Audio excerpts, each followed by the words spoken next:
Good day, Ma'am Elinita Cortez. I am Norkaiza Hajini Abdiligid from BS Ed English 2A. So, for today's video, I will going to discuss the week 3 module. To begin with, I will going to discuss the development of children's literature during the 18th century and mention the important events that happened in the following dates. And these are the following dates is 1720, 1744, and 1762.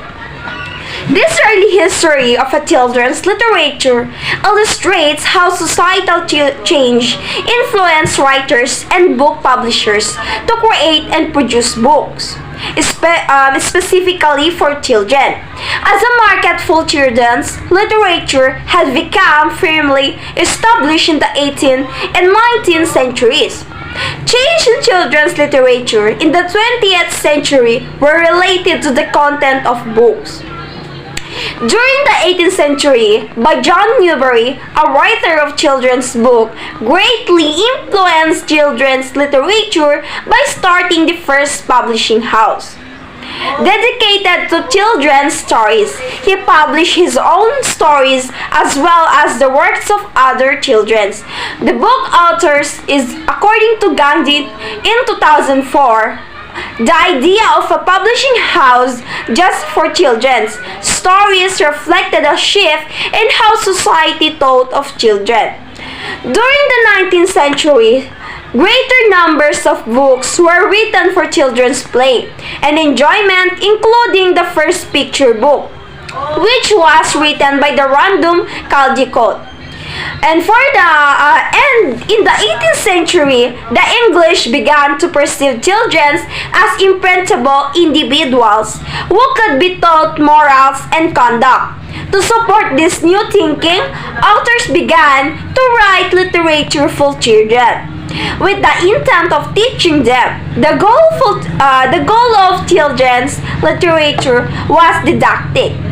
Isaac once, in 1720, in the 9th year of his famous visit to Sir Thomas Abney, which was to be for a week and lasted 36 years, published the Divine and Moral Songs for Children, which he had written for the daughters of his friend.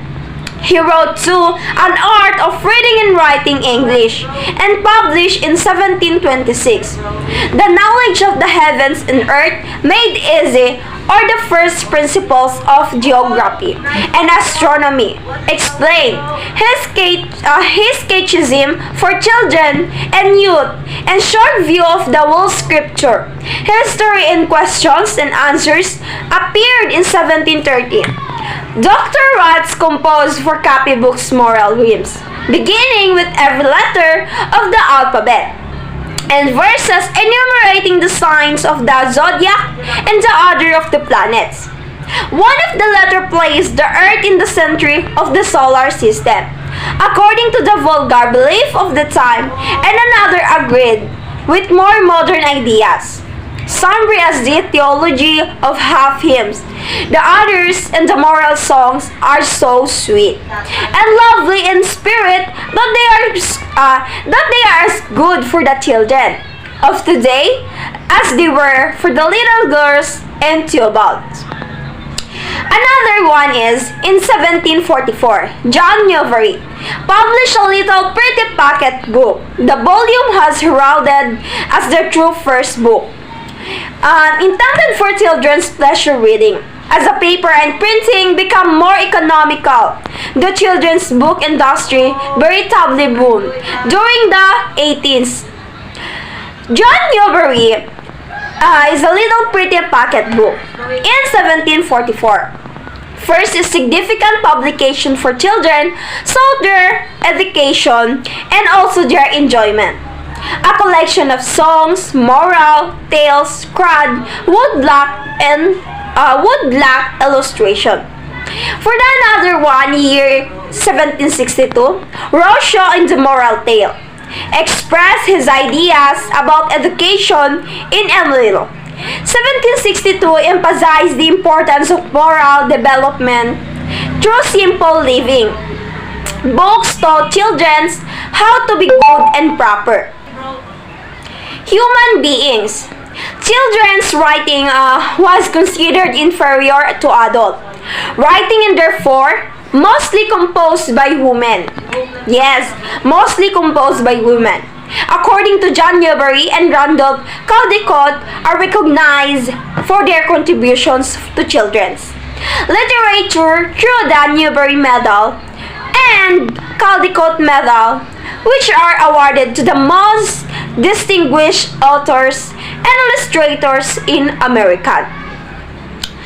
Children's literatures return.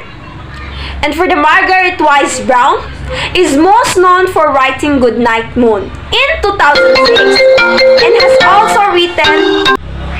John Newbery and Randolph Caldecott are recognized for their contributions to children's literature through Newbery Medal and Caldecott Medal, which are awarded to the most distinguished authors and illustrators in American children's literature. Return and for Margaret Wise Brown is most known for writing Goodnight Moon in 2006 and has also written over 100 books for children, including The Runaway Bunny 2006 and The Little Islands in 1993. These books artfully shared big ideas, such as testing a mother's unconditional love or discovering how all things on earth are connected. Next is, I will discuss the development of children's literature at the end of the 18th century. To begin, by the end of the 18th century, children's literature was a flourishing, separate and secure part of the publishing industry. In Britain, perhaps as many as 50 children's books were being printed each year, mostly in London but also in regional centres such as Edinburgh, York and Newcastle. By today's standards, these books can seem pretty dry and they were often very moralizing and pious, but the books were clearly meant to please the readers, whether when entertaining stories and appealing characters, the pleasant tone of the writing, or attractive illustration and eye-catching page layouts and bindings. And for the last, I will going to discuss the developments of children's literature by mentioning by telling you the important events that happened during the beginning in 1812, 1827, and 1835. The middle 1865 and at the end of 1877, 1878, and 1888 of the 19th century. So the development of children's literature, the 19th century beginning brought back the long-told folk tales and fairy tales that were loved by children but shied away from in the 18th century. Children's literature began to focus on writing for entertainment purposes rather than just normal lessons.